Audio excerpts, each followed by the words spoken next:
We're in this story from Mark chapter 6. That's the feeding of the 5,000.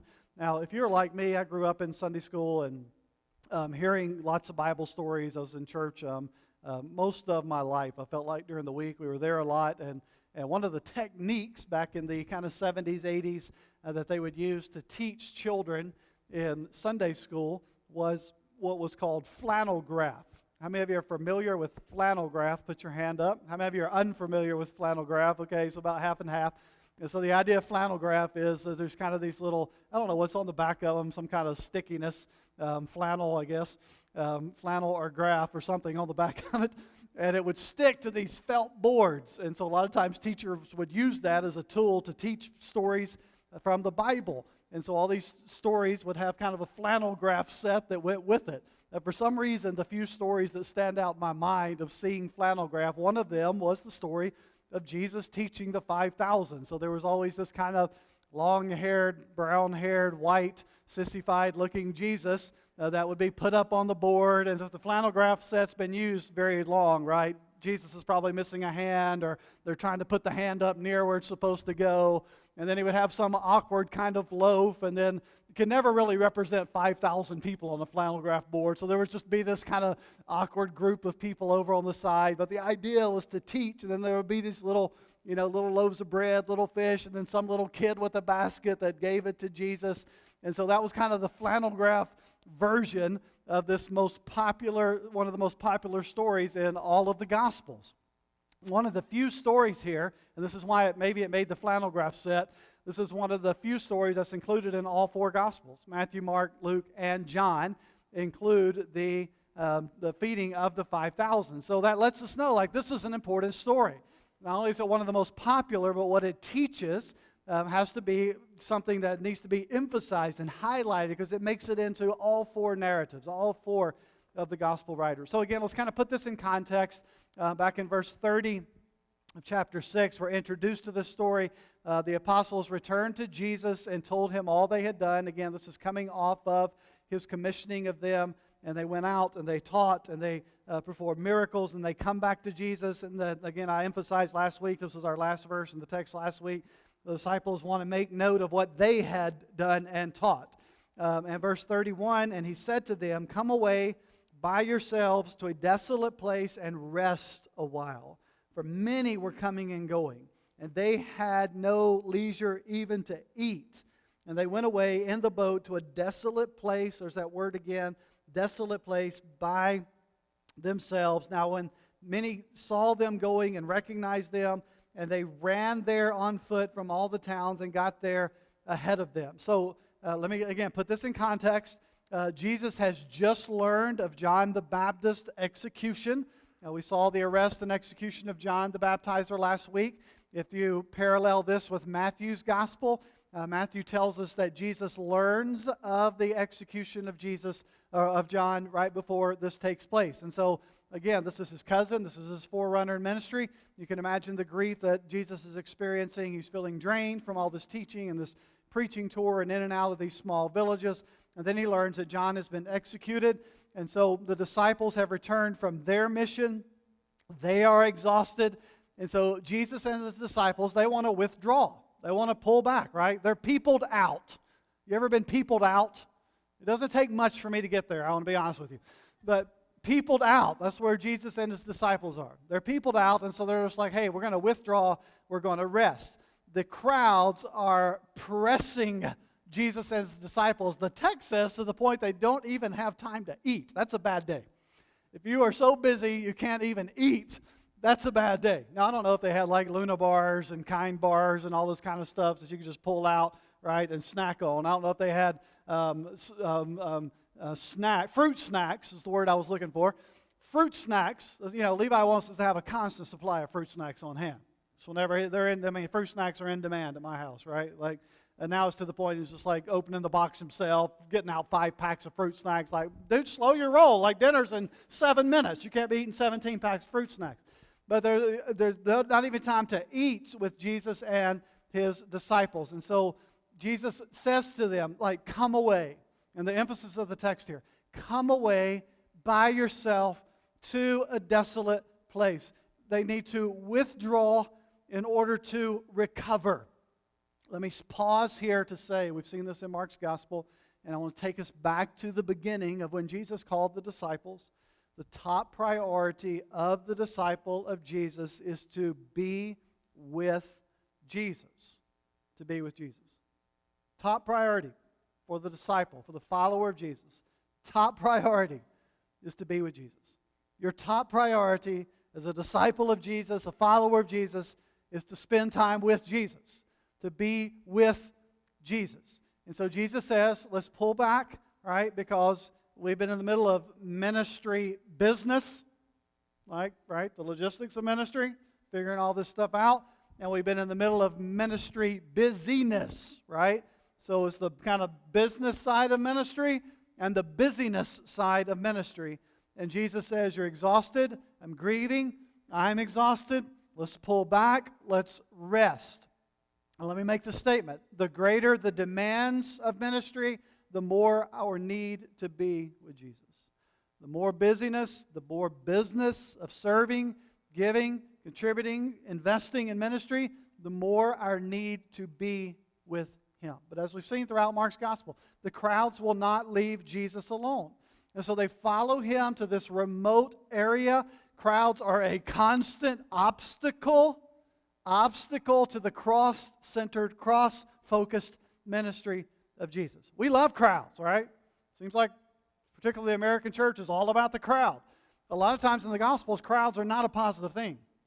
Crowds stand in the way of Jesus' cross-centered mission. And we kind of see it here again. They're trying to rest. They're trying to recuperate. They're trying to be focused on the task. And this crowd is just pressing in. So it's important how Jesus responds to this crowd. They're interrupting his time of rest. Once again, they're standing kind of as an obstacle. If Jesus is like me, this is not going to be a happy moment for me. Right? I'm going to be upset. I'm going to be frustrated. I'm just trying to rest, and you're pressing in. And so how Jesus responds to this crowd is extremely important. It kind of pulls back his heart and allows us to see that. Well, how does Jesus respond in 34? When he went ashore, he saw a great crowd, and he got frustrated and told them to go away. He got angry because they didn't have time to rest. He got back in the boat and went back to the other side. No, it's none of that, right? He had compassion on them because they were like sheep without a shepherd, and he began to teach them many things. Now, the word crowd here that Mark uses, a great crowd, is a different word than the word he normally uses for crowd. The word crowd here has a male emphasis. We see that in the verse 44 at the end of this text, that there were 5,000 men. Mark highlights that there were 5,000 men. So why is he using a different word? Why does he seem to be emphasizing men here? Well, scholars believe there's a couple of options. Option number one is probably what most of us grew up hearing, is that the men kind of represented the head of the household in this patriarchal culture. And so the head of the household, there were 5,000 men. And then if you add to that, right, women and children, that this crowd size could have been 10, 15, 20,000 people. That's a very common interpretation of what's going on here. A different interpretation that some scholars believe is that he's emphasizing men because the idea of men here is that these guys were kind of freedom fighters. They were zealots. The desert, the wilderness, is where men would retreat to rally the troops, right? Remember who the zealots are? They're the guys that want to overthrow Rome by violence if necessary, right? They're the freedom fighters. They're the guys that are like, let's get the troops together, let's invade Rome, let's overthrow. Now let's put this in context, and it kind of helps us see what's going on here. If these guys are kind of this freedom fighters group, these zealots, they've rallied around Jesus to this remote area. Why? Because they are revolution-minded. Let's overthrow. Let's conquer. Think about it. John the Baptizer just killed. Was John the Baptizer a popular guy? Absolutely. Crowds flooded into the desert to hear him. Right? He was kind of the guy that a lot of these zealots rallied behind. Like they thought John was the guy who was going to set off this invasion of Rome. And so John the Baptist has been killed. John has pointed to Jesus as this Messiah. Messiah for them was very political. And so this political Messiah has arrived, and they have this political Messiah agenda. John's gospel, and here's where most scholars will allude to for this interpretation, John, in his recording of this story, says that those that were in the desert wanted to, listen, force Jesus to become their king, to make him king. See what's going on here? This is the guy we can rally behind. Freedom fighters thinking, he's our guy. Let's make him king. So while we tend to picture this as kind of a picnic in the wilderness, there's a lot more going on here. A lot more going on of what they are expecting of Jesus. And so the reaction of Jesus here is telling. It lets us know who he is. Despite being interrupted from their much-needed rest, the text says Jesus responds with compassion. And this word compassion is a word in the New Testament that is only used of Jesus. That is a deep-seated kind of gut reaction. This compassion that is natural to him, this deep-seated emotion. And then this language is used. He sees them as sheep without a shepherd. This language takes us back into the Old Testament. It takes us to Numbers 27. It's in Numbers 27 that God transitions the leadership of Israel from Moses to Joshua. Do you remember the story? We don't have time to dig into it. You can go back and read that text after the fact. But due to his disobedience, Moses is not going to be allowed to lead God's people into the promised land. Instead, Joshua will step into that role. But God grants Moses this kind of sneak peek on the promised land. He takes him to the mountaintop and allows him to see into the promised land. And as Moses overlooks the promised land, here's what he says to God in Numbers 27. May the Lord, the God who gives breath to all living things, appoint someone over this community to go out and come in before them. One who will lead them out and bring them in so that, here's the language, the Lord's people will not be like sheep without a shepherd. Moses' words, Numbers 27, overlooking the promised land, transitioning to Joshua. And so from that, in Jewish tradition, this metaphor was a common figure of speech for a strong leader like Moses, or for a kind of military warrior like Joshua. In other words, when Jesus looks on this crowd, he looks on these people. And again, if we're thinking in terms of like zealots and freedom fighters, when Jesus looks on these people, he sees a people that are without direction, without purpose, people without a leader, people who need a faithful shepherd to care for them, to nurture them, to lead them. And his heart is filled with compassion for them. A purposeless people, directionless people. You see, Jesus and the disciples see crowds very differently, don't they? The disciples view crowds as an opportunity to advance kind of their self-centered agenda, to garner attention. Jesus, on the other hand, is filled with compassion when he sees this crowd. That his go-to is compassion. That he is eager to display, show compassion. Even in moments of interruption, even when they are a nuisance and standing in the way of his cross-focused mission, his heart is filled with compassion because that's the type of Savior that we worship and serve. Filled with compassion and mercy and grace and forgiveness. So how does Jesus respond? Filled with compassion. I love that Jesus responds by teaching and teaching and more teaching and teaching and teaching and teaching until what? Sun's going down. I mean, you guys think you have it bad because I preach like 40 minutes. I mean, Jesus teaches until the sun goes down. Okay? So sign up for that on your app.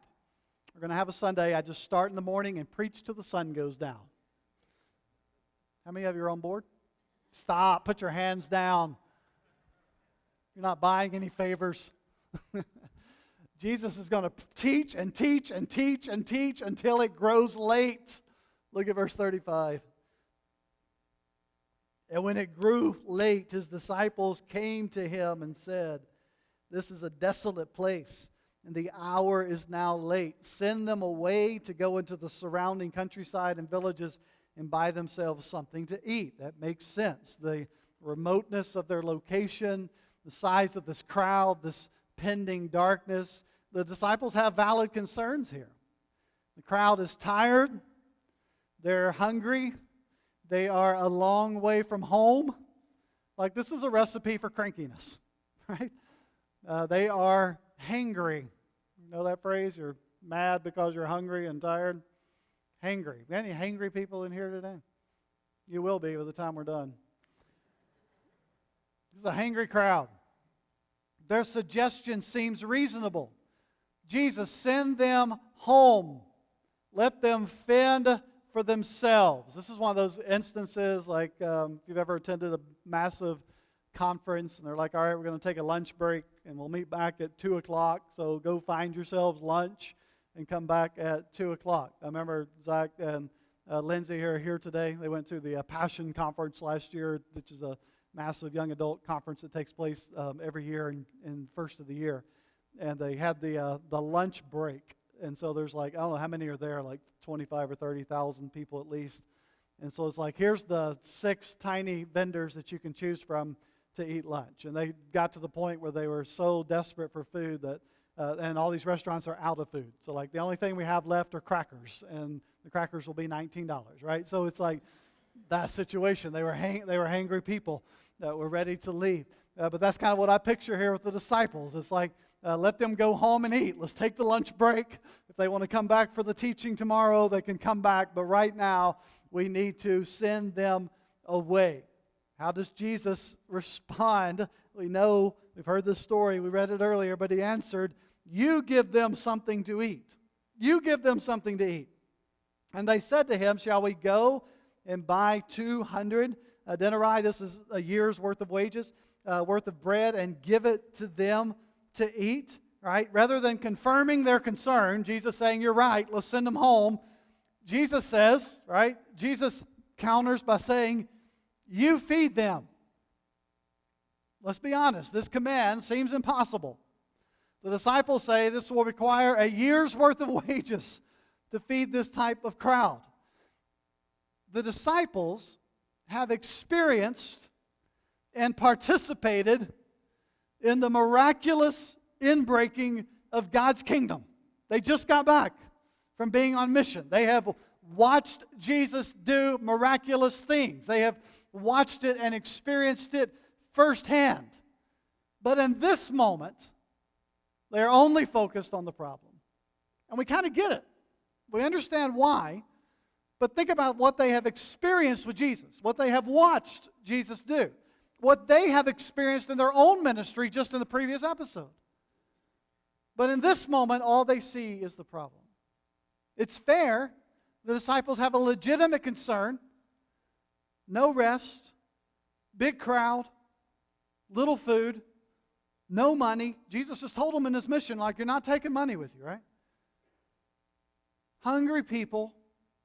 From a human perspective, the issue at hand and the resolution suggested by Jesus do not seem sensible. From a human perspective. But for those who live under the rule and reign of the King, those who live in the rule and reign of the kingdom that has invaded earth, those who, we'll use language we've been using recently, those who have eyes to see, those who have ears to hear, recognize impossible odds are his specialty. Verse 38.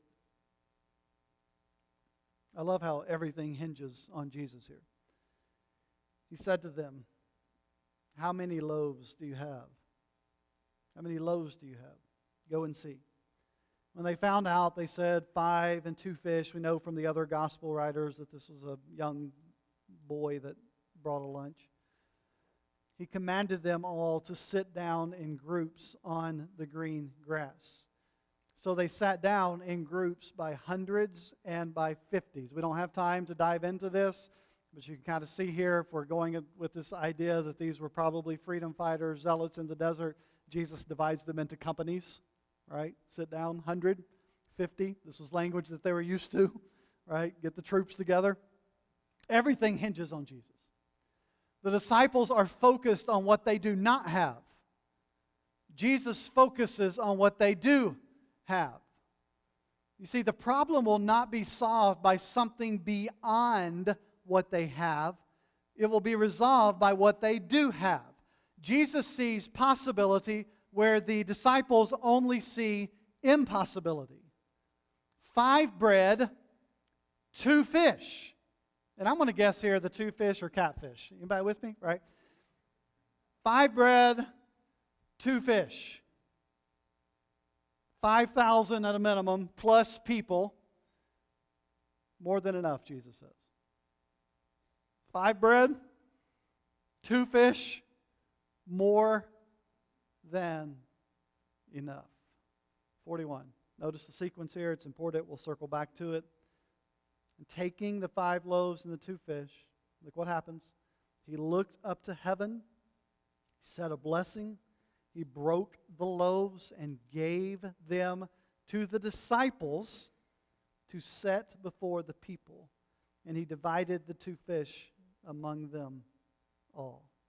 Again, we're going to come back to this, but picture it. After seating them in these groups, Jesus blesses the bread, breaks the bread, gives to the disciples to distribute. I love how he involves the disciples here. In this slow, methodical, break the bread, distribute the bread process, he involves the disciples. He does not dismiss them. He does not rebuke them. He does not say, "Are you guys ever going to get it?" Right? He does not say, "You remember what just happened when you were in the villages casting out demons, healing people, right? Preaching the kingdom." He doesn't take them back to that. He simply involves them. And what does he involve them in? He involves them in bread distribution. Like, what kind of revolution is this, right? Sits them down and distributes the bread. Tim Keller makes the point here that if this is a revolution going on of a military nature, that Jesus exchanges their swords for sardines. Like, what kind of revolution is this? This is bread distribution. This is sit down in companies and I'm going to feed you. What is the revolution here? And look what happens, 42. We heard it, read it. And they all ate. Not only did they eat, but they were satisfied. And they took up 12 baskets full of broken pieces and of fish. And those who ate the loaves were 5,000. There's our emphasis again, 5,000 men. We don't have time to get into kind of Jewish protocol here about only preparing what you're supposed to eat and not wasting anything. It's a whole different storyline here that Jesus is fulfilling the Old Testament in that regard. But the text is very clear that all eat, all are satisfied, and there are leftovers. More than enough. And the picture here is this relaxed, refreshing, restful, abundant feast. Not quite the revolution that they were anticipating or hoping for. Not grab your swords, let's go conquer Rome. Sets them, breaks the bread, blesses the bread, breaks the bread, distributes one person, one disciple at a time, person by person by person. A slow, methodical process until they have all eaten, all are satisfied, and they have leftovers. What a stark contrast between this desert banquet and the banquet we saw last week. Herod's palace, sensual dancing. I'll give you anything you want because I've been aroused. I'll take John the head of John the Baptist. What a different banquet is taking place. The Jesus banquet is in the open air in the rolling hills of Galilee. Herod throws a party in a banquet hall in a palace. Jesus works among the common people. We read the story of Herod. It's like only the important people show up at my party. All the rulers, those in charge, they were invited to Herod's party. Jesus is filled with compassion and he ministers to the needs of the people. Herod is self-serving, right? Focuses on his own needs, and it costs John the Baptist his head. The banquet that Jesus gives is life-giving. It is satisfaction. It is fulfillment. Herod's banquet was harm, hurt, destruction, death. The banquet of Jesus in the desert foreshadows the Lord's Supper. It foreshadows the final banquet when we will all gather for the marriage feast of the Lamb. Herod's banquet foreshadows the crucifixion of Jesus. It foreshadows the martyrdom of men, women, boys, and girls that would give their lives for Jesus through 2,000 plus years of church history. What a contrast in banquets. The banquet of life and the banquet of death. You see, Jesus is a different type of king, isn't he? He's not the type of revolutionary that they were expecting or wanting. He will not march to the warring drumbeat of the zealots. He's not a freedom fighter looking to overthrow the Romans. What he is a better king. What he is a greater king. He is greater than Herod. He's greater than Moses. He's greater than Joshua. He's greater than David. He's greater than Caesar himself. His kingdom brings hope and life, not destruction and death. He is a king who is filled with compassion. He is a good shepherd who calls his sheep by name and then lays down his life for them. He is the bread of life who satisfies spiritually hungry souls. He is the better king. He is the greater king. So, a few thoughts here. Never assess life's difficulties in light of your own resources. Never assess life's difficulties in light of your own resources. Man, there's a huge problem in this text, right? There's thousands of hungry people. And if they're revolutionaries, like, you don't want to tick these zealots off, right? Thousands of hungry people and a few morsels of food. You ever been in that situation? Our tendency in that situation is, I'll get mine. You want to see it played out? Go to a buffet, right? Go to a pizza buffet at lunch with a restaurant full of people and very few pizzas out. And everybody's waiting for it to bring the next hot pizza from the back. And what happens? Pizza comes out, and if you're me, it's like, then I'm up there with the fresh pizza, even though there's 25 people waiting, I'm taking at least half the pizza. Are you with me on this? This is our tendency. When there's a lot of us and a few of these things, the tendency in our sinful natures is, I'll get mine, no matter what happens with anyone else's. Jesus uses this moment to teach us a lesson on where are we putting our trust? Where are we placing our trust? Are we trusting our resources, our abilities, or are we trusting and resting in the one who feeds crowds with morsels? Are we focused on the how, or are we focused on the who? Big difference. Am I focused on the hows of life? How am I going to pull this off? How are we going to do this? How are we going to make this work? Or am I focused on the who? Am I focused on the one? Am I focused on the king, the provider? The disciples have legitimate concerns, don't they? They have legitimate questions. I identify with that. I identify with small resources for a big problem. You ever felt that way?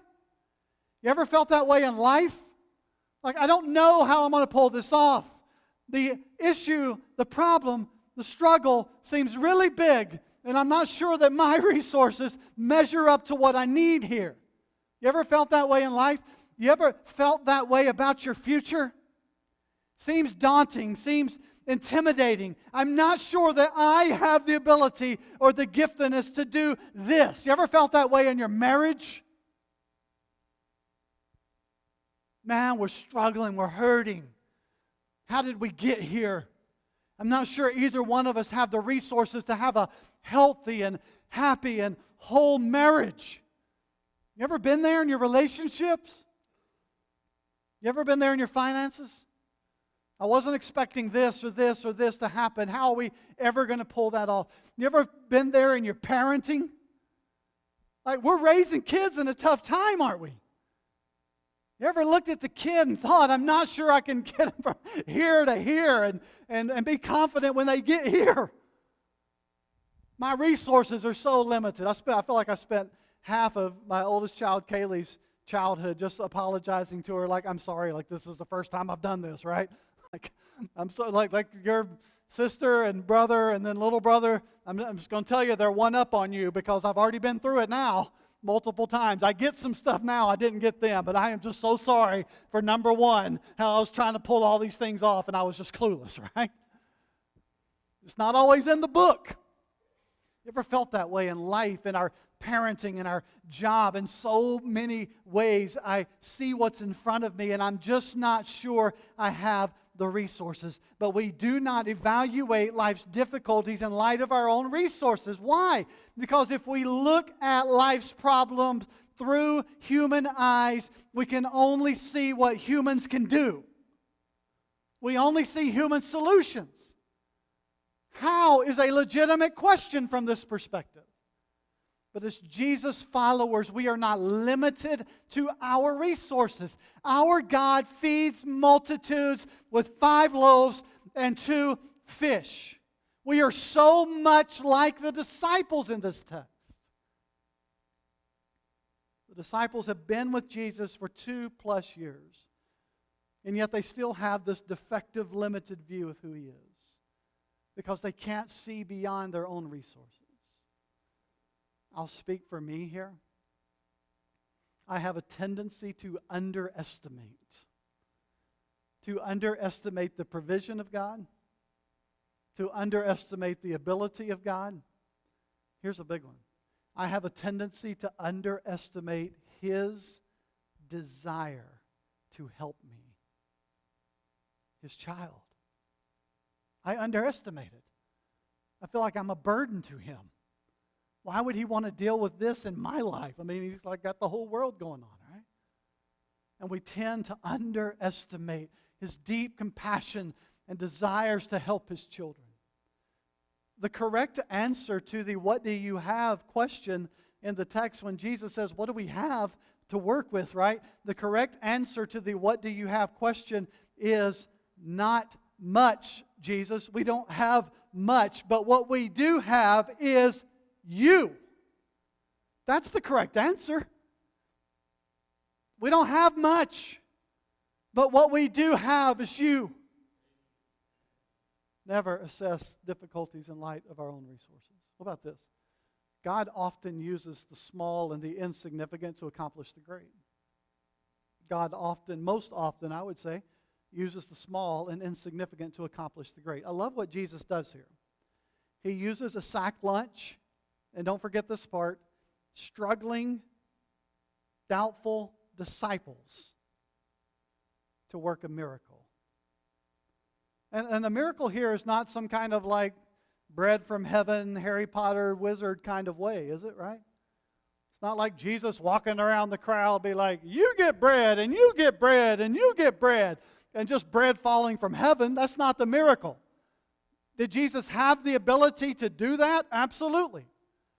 But what does He do here? He doesn't go all Oprah like you get bread, you get bread. He does it through bread distribution. Divide them up. Sit them in companies. And feed them. One person at a time. It'd be like the disciples had to be like, where is this bread coming from, right? The small, the common. One serving at a time. One person at a time. the small, the common, one small serving at a time until all eat, all are satisfied. He does not skate by. It's not at the end the disciples are like, barely had enough. Last piece of bread, last person. Oh, Jesus is like, gather up the leftovers. Which reminds us of kind of the next thing I want to leave you with here. God is an abundant provider, isn't He? He is an abundant provider. There's leftovers. What did they do with these leftovers? I'm guessing they took them and made them into a casserole for Friday at the house. What does He do with these leftovers? Well, He does more than enough. Paul says He lavishes grace on us. Love that word. He lavishes grace on us. He is an abundant provider. What He provides and offers is more than enough. The gospel says it is abundant, eternal life. So I want to encourage you, follower of Jesus, today. Look beyond your situation to the solution. Look to Jesus. He is enough. And we respond to Jesus by offering what we have. And I want to tell you, it may not seem like a lot, but it's what Jesus wants. You say, Devin, you don't understand. All I have is a broken heart. All I have are wounds. All I have are hurts. All I have is a depressed and discouraged soul. All I have are limited resources. All I have are insecurities. You say, Devin, I have nothing to bring. I have absolutely nothing to bring to the table. That's the beauty of the gospel. Right? That we are broken and wounded and hurting and desperate people who need the good news of the gospel, that we bring nothing to the table. When all is said and done, it's not Jesus trying to figure out, do you have enough faith? Do you have enough repentance? Do you have enough of these things? Have you kept the list good enough? All right, now you're welcome in. No, the gospel is we bring nothing to the table, and Jesus meets us right there. He brings everything, and we bring nothing. That's the glory of the gospel. So whatever it is you have today, if it's wounds or hurt or betrayal or limited resources, we offer it to our good and gracious King, because at the end of the day, it's about Him. Our tendency in this story, particularly with the other Gospels, we love to make it about the kid, right, who brings his lunch, or we love to make it about the disciples. The story's about Jesus, that whatever we bring, He takes it, He multiplies it, He turns nothing into everything. Now, let me circle back as we end. 41 and 42, I want to circle back to it because I don't want you to miss this redemptive flow in this text. Taking the 5 loaves and 2 fish, He looked up to heaven and said a blessing and broke the loaves and gave them to the disciples to set before the people, and He divided the fish among them, and they all ate and were satisfied. So when we circle back to 41 and 42, we realize the story is pointing forward. It's pointing forward even in Mark's gospel to chapter 14, where Jesus gathered His disciples the night before His death. And here's the language we find in Mark 14. He took bread, and after blessing it, He broke it, and He gave it to them and said, "Take, this is my body." You see what's going on in this story? Blessed, broke, gave. Blessed, broke, gave.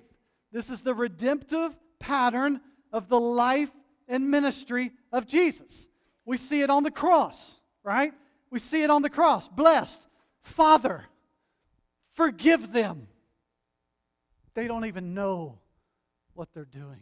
We see it on the cross, right? Blessed, broke, that His body was broken for our sin. His body was wounded for our transgressions, a broken body. We see it on the cross as He declares for all of eternity, it is accomplished. It is finished. It is over. Everything has been accomplished in order for the gift of eternal life to be granted through His death and resurrection. Blessed, broke, gave. This pattern is how we participate in this kingdom movement. Jesus says in John 6, we read it, eat my flesh, drink my blood.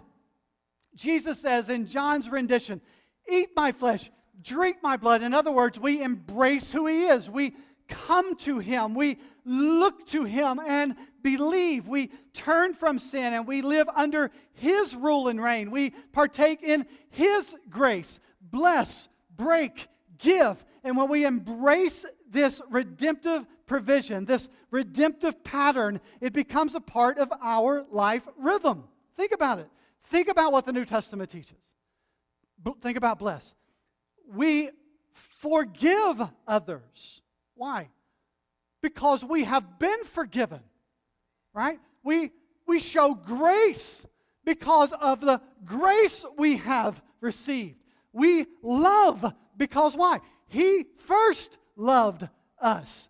We are called into this life rhythm of blessing because we've been blessed. Think about this idea of brokenness or breaking. What that means for the follower of Jesus, living under the rule and reign of who Jesus is that we resist this constant push that we find in the disciples, that we find in our own lives, this constant push in our American culture toward individualism that says what? Fend for yourself. What do the disciples say? Send them home, Jesus. Let them fend for themselves. That's our culture.